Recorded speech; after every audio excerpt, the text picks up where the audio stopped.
ఇదిగోండి ఇక్కడ మనం ఏదైతే చూస్తామో ఇక్కడ మొత్తం పొదల విధంగా నిప్పులు పెట్టి కాలబెట్టడం జరిగింది. కానీ హోంశాఖ వారికి తెలియజెప్తే మాకేం సంబంధం లేదని అని కొట్టిపారవేయడం జరిగింది. ఇంకా పైగా నువ్వే పట్టుకొని మాకు అప్పచెప్తే మేము వాళ్ళను జైల్లో వేస్తామని చెప్పడం జరిగింది. ఉచిత సలహా అంటే మనం పోయి వాడిని పట్టుకుంటే వాడు వచ్చి మళ్ళీ మా మీద దాడులు చేయడానికి ఏదైతే వాడు దుర్మార్గం చేసినవని పోయి మేము పట్టుకుంటే వాడు వచ్చి మళ్ళీ తర్వాత పోలీసు వాళ్ళకి అప్పచెప్పినవని తిరిగి పగబట్టి మా మీద దాడులు చేయడానికి ఏ విధంగా ఈ అంటే ఒకే గ్రామంలో ఉండేవాళ్ళు ఒకరినొకరు తన్నుకోవడానికి ఈ విధంగా ఈ హోంశాఖ టెర్రరిస్టుల హోంశాఖ వాళ్ళకి బాధ్యత అప్పచెప్తే వాళ్ళు బాధ్యత తీసుకోకుండా జనాలు అంటే ఈ విధంగా అన్ని చోట్ల వ్యవసాయ భూముల్లో కావచ్చు అన్ని చోట్ల ఈ విధంగా జనాలు ఒకరికొకరు తన్నుకోవడానికి ఇటువంటి పనికిమాలిన ఉచిత సలహాలు ఈ హోంశాఖ ఇస్తుంటుంది. అంటే ఈ చెట్లను అడవులు అన్నింటిని తగలబెడుతున్నారు, మీకు సంబంధం లేదంటే మాకేం సంబంధం లేదు, మీకు అంతకైతే అవసరమైతే నువ్వే పోయి వాడిని అగ్గిపెట్టిన వాడిని నిప్పుకొట్టిన ఎవరైతే పెడతారో వాళ్ళని పోయి పట్టుకొని మాకు అప్పచెప్పు అన్నట్టుగా వాళ్ళు సలహా ఇవ్వడం జరిగింది.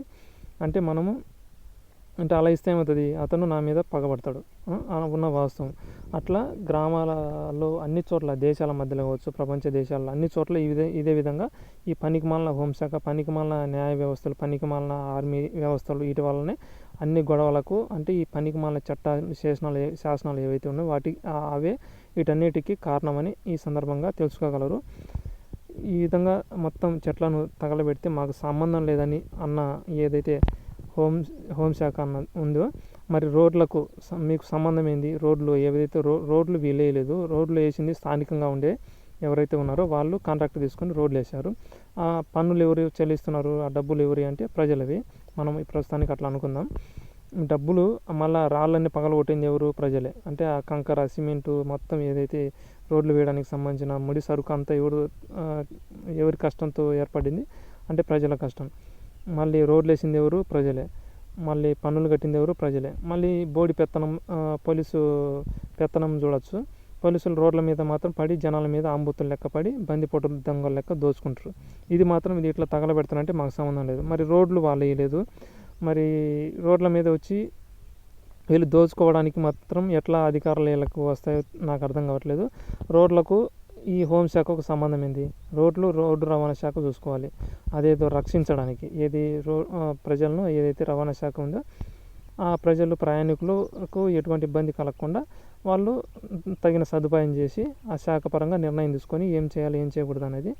ఇప్పుడు ఏం జరుగుతుంది, సంబంధం లేని బోడి పెత్తనం ఏదైతే హోంశాఖ తీసుకుంటుంది, రోడ్ల మీద వచ్చిపోయే జనాలు నువ్వు తాగినవు లేకపోతే రోడ్డు మీద ఇట్లా పోవద్దు, నీకు సర్టిఫికేట్ ఉంది, అది ఉందా, ఇది ఉందని వీళ్ళు రోడ్ల మీద వచ్చిపోయే వాళ్ళ మీద ఉదయం సాయంత్రం ప్రహారం కాసి దోచుకోవడం జరుగుతుంది. ఇది దుర్మార్గపు విధానం కాదా? మరి ఇది సంబంధం లేనప్పుడు రోడ్డు రవాణా శాఖకు సంబంధం ఏదని ఒకసారి ప్రశ్నిస్తే నా మీద దాడి చేయడం కూడా జరిగింది.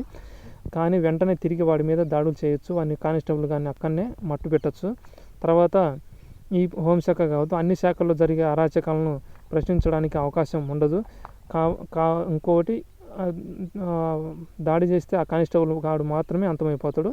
తర్వాత ఇంకా ఎన్నో అరాచకాలు ఉన్నాయి, వాటిని అన్నిటిని అంతం చేయడానికి కుదరదు. కాబట్టి వాడిని అట్లే వదిలేయడం జరిగింది. ఆ కానిస్టేబుల్ గాడు వాని పేరు అయితే నాకు గుర్తుంది. వాడి పేరుతో మనం అట్లా పక్కన పెట్టండి. కానిస్టేబుల్ వాడు వ్యక్తిగతంగా వాడు ఎవడైనప్పటికీ కానిస్టేబుల్ అంతే, డ్రెస్ వేసుకున్నాడు ఎవడైనా కానీ వాడు కానిస్టేబుల్ గాడు. సంబంధం లేదంటే వాడు వచ్చి మనం దాడి చేయడం జరిగింది. మరి అడవులు తగలబడితే వానికి సంబంధం లేదంట, ఏం నాశనం అయిపోయినా సంబంధం లేదంట. కానీ రోడ్డు మీద వచ్చిపోయే వాళ్ళ మీద దాడులు పెత్తనం చేయడానికి మాత్రం వీడికి సంబంధం ఉంటుంది, దోచుకోవడానికి. అలా ప్రశ్నిస్తే దాడులు చేయడం జరిగింది. మరి దాడులు చేసిన దానికి మనం ప్రతి దాడి ఏంది, ఈ హోంశాఖని లేకుండా చేయాలి, ఈ రాజ్యాంగాన్ని లేకుండా చేయాలి. అంటే మన సంస్కృతిని నాశనం చేసి దుష్ట రాజ్యాంగం ఏదైతుందో దాన్ని నాశనం చేయాలి. ఈ పోలీసుని చంపితే వాడిని చేస్తాడు, మళ్ళీ వాని స్థానంలో ఇంకొకడు పుట్టుకొని వస్తాడు. అంటే మనం ఎన్నిసార్లు చంపినా ఆ యదవలు మళ్ళీ పుట్టుకొని వస్తూనే ఉంటారు. అందుకని ఈ రాజ్యాంగాన్ని లేకుండా చేస్తే మనం ఈ భూమిని పవిత్రంగా కాపాడినట్లు అవుతుంది. కాబట్టి ఆ క్షణం నేను అంత కోపం వచ్చినా కానీ వాడిని ఏం చేయకుండా వదిలేయడం జరిగింది.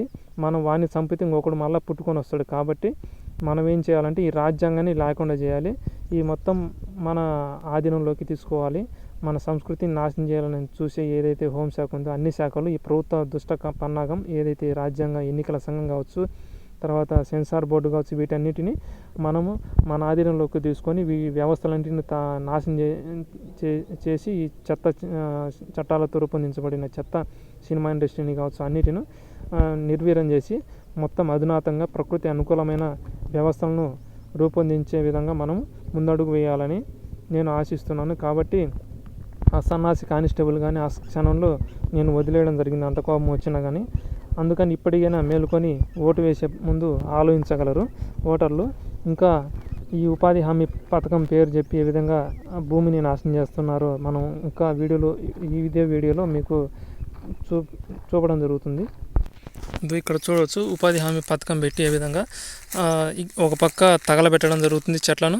ఇక్కడ మన ఎదురుగా ఉన్న కలివే చెట్టు కూడా చూడు ఎట్లా ఈ విధంగా నాశనం జరిగిందో. అట్లే రెండో వైపు నుంచి ఈ విధంగా ఉపాధి హామీ పథకం పెట్టి మొత్తం పైపొర మట్టి లేయర్ ఏదైతే ఉందో దాన్ని అంతా తొలగించడం జరుగుతుంది. బుద్ధి పుట్టినట్టు గోతులు తవ్వడం జరుగుతుంది. ఇక్కడ చెరువులలో నీళ్లు నిలబడడానికే నీళ్లు లేవు, ఇక్కడ మళ్ళీ పైగా ఇక్కడ గోతులు తవ్వడం జరుగుతుంది. ఇంకా ఈ గోతులు తవ్వడం కోసం ఇక్కడ ఉన్న చెట్లన్నిటిను ఏదైతే మనం కలివే వనం అని చెప్పుకున్నామో ఆ వనాన్ని మొత్తం అంతమొందించడం జరుగుతుంది అనమాట. ఒక పక్క కాలబెడుతూ రెండో వైపు తవ్వకాలు ఈ ఉపాధి హామీ పథకం పేరు చెప్పి ఇక్కడ నాశనం చేయడం జరుగుతుంది. వీళ్ళు ఏంటంటే ఈ ఉపాధి హామీ అంటే మనం ఇక్కడ ప్రధానంగా గమనించవలసింది ఏంటంటే ఇక్కడ గ్రామంలో ఉపాధి ఉంటుంది. ఈ గ్రామాలకు ఉపాధి అంటే నగరాలకు వలస వెళ్లకుండా వీళ్ళు కేంద్ర ప్రభుత్వం ఆలోచించి ఇది ఉపాధి కల్పిస్తుంది అనమాట. గ్రామాల్లో ఏముంటే వ్యవసాయం ఉంటుంది, వ్యవసాయ రంగానికి తోడ్పాటుగా వీళ్ళు ఇది చట్టాలు చేస్తే బాగుంటుంది. ఏది రోడ్లు కావచ్చు, ఇంకోటి ఏదైనా రోడ్లు వేయడం తప్ప రైట్ అనేది తర్వాత మాట్లాడుకున్నాం. ఇప్పుడు ఈ చెట్లు నాటడం కానీ ఇటువంటివన్నీ చేపించాలి. ఏదైతే వనాలు ఉన్నాయో వనాలను రక్షించే విధంగా రక్షించినందుకు కూడా మనం జీతం ఇవ్వచ్చు. ఇప్పుడు ఆర్మీ ఉంది పీకుతుంది ఆడ లక్షల జీతాలు ఇస్తున్నారు. మరి ఆంబోతులు లెక్క మేపీ పోలీసు వాళ్ళు కావచ్చు అన్ని రక్షణ వ్యవస్థలు ఉన్నాయి. వాళ్ళు ఏం చేస్తున్నారు, ఏదైనా వస్తువును ఉత్పత్తి చేస్తున్నారు, ఏం చేయట్లేదు. మరి లక్షల జీతాలు ఇస్తున్నారు. మరి ఇక్కడ 200 రూపాయలు ఇవ్వడానికి గోతులు తవ్వి ఇక్కడ ఉన్న చెట్లని నాశనం చేయడానికి మాత్రం 200 రూపాయలు. ఆ 200 రూపాయలలో మళ్ళీ వీళ్ళకి ఇట్లాంటి పలుకురాళ్ళ మీద తొగలేక వాళ్ళకు సగం మళ్ళీ లంచం ఇవ్వడం కూడా జరుగుతుంది. ఏదైతే వాళ్ళు ఉంటారో కొలతలు వేసే వాళ్ళకి కావచ్చు, లేకపోతే పైనుంచి మొత్తం సిస్టానికి లంచం ఇవ్వడం జరుగుతుంది అనమాట. అంటే ఇక్కడ ఇది మనం ఈ లంచగొండి వ్యవస్థ కూడా దీంట్లో ఉంది. ఈ చేసే పని కూడా పనికిమాలిన పని. అంటే వ్యవసాయానికి అనుసంధానం చేయొచ్చు కదా, మళ్ళీ వ్యవసాయంలో పండిన పంటకు గిట్టుబాటు ధర అయ్యారు 5,000 అంటే శనగలు, కందులు అయితే మరీ దారుణం. అన్ని పంటలు ఎకరాల పెట్టుబడి 20,000 అవుతుంది. వీళ్ళు ఈ వస్తువులన్నీ అమ్మితే 20,000 రావట్లే. అంటే పెట్టుబడి అన్నీ గాలిలో పోతాయి. వాటికి గిట్టుబాటు వేయకుండా మళ్ళీ ఉపాధి కల్పిస్తారంటే ఈ పనికి మనం ఉన్న భూమిని నాశనం చేసే విధంగా. అంటే ఈ అంతకుముందు అయితే ప్రకృతి బాగున్నప్పుడు వర్షాలు సమయానికి పడేవి. ఇప్పుడు మొత్తం ప్రకృతి అనేది నాశనం చేయడం వల్ల వర్షాలు కూడా వెనుకడేయడం జరిగింది. ఆ వర్షాల కోసం ఇటువంటి పనికి మళ్ళీ పడినప్పుడు ఇట్లా గోతులు తవ్వి వాటిని ఒక చోట చేర్చి మళ్ళీ భూమిలోకి ఇంకే విధంగా ఈ పనికి మన ఐడియాలు చేస్తుంటారు అనమాట. అంటే ఇప్పటికైనా మీరు ఆలోచించి ఈ ప్రభుత్వాలు చేస్తున్న అరాచకాలను పసిగట్టి మీరు ప్రశ్నించకపోతే ఆ కేంద్రంలో బుద్ధి పుట్టినట్టు అడ్డగోలుగా ఇట్లా ప్రజలు కట్టిన పన్నులను ఇట్లా దుర్వినియోగం చేస్తారు. కాబట్టి మీరు ప్రశ్నిస్తే కానీ వాళ్ళు మీకు ఏం కావాలో ఈ ఉపాధి పని ఏ విధంగా ఉంటే బాగుంటుందో మీరు చెప్తే దాన్ని బట్టి కేంద్రాలు నిర్ణయం తీసుకుంటాయి. లేకపోతే ఇట్లా దరిద్రమైన ఆలోచనలతో దరిద్రమైన కార్యాలయం చేస్తారు. కాబట్టి ఎందుకంటే ఆ ప్రభుత్వాలు రాక్షసుల ఆధీనంలో పనిచేస్తుంటాయి. నాయకులు కూడా రాక్షసుల చదివి అక్కడికి వెళ్ళింటారు. కాబట్టి రాక్షస ఆలోచనలు వస్తాయి. మీరు మంచి ఆలోచన ఉంటే సత్కారాలకు అనుకూలంగా మీరు ఆలోచనలు పంచుకుంటే ఆ కేంద్రంలో ఉండే ప్రధానమంత్రి కానీ రాష్ట్రంలో ఉండే ముఖ్యమంత్రులు కానీ అనాలోచితమైన నిర్ణయాలు కాకుండా ఆలోచితపరమైన నిర్ణయాలు తీసుకొని క్షేమమైన పరిపాలన చేస్తారని మీరు చెప్పకపోతే వాళ్ళు అలాగే అడ్డగోలుగా పరిపాలిస్తారు అని సందర్భంగా తెలియజెప్తున్నాను. ఇప్పటికైనా ప్రశ్నించడం నేర్చుకోండి. మన మధ్యలో అనేక చోట్ల ఈ కమ్యూనిస్టు వాదులు, నక్సల్వాదులు అన్ని చోట్ల ఉన్నారు. వాళ్ళు ప్రభుత్వం రూపంలో ఉన్నారు. అందులో పనిచేసే అధికారులు కూడా వాళ్ళే. ఏదైతే పోలీసు హోంశాఖలో అధికారులుగా ఉన్నారో 90% వాళ్ళే ఉన్నారు. కాబట్టి ఇప్పటికైనా జాగ్రత్త పడి మన దేశం అని కాకుండా మన భూమిని మనం ప్రకృతికి అనుకూలంగా పరిపాలించే విధంగా మనం కూడా అడుగు వేయాలని కోరుకుంటున్నాను ఈ సందర్భంగా.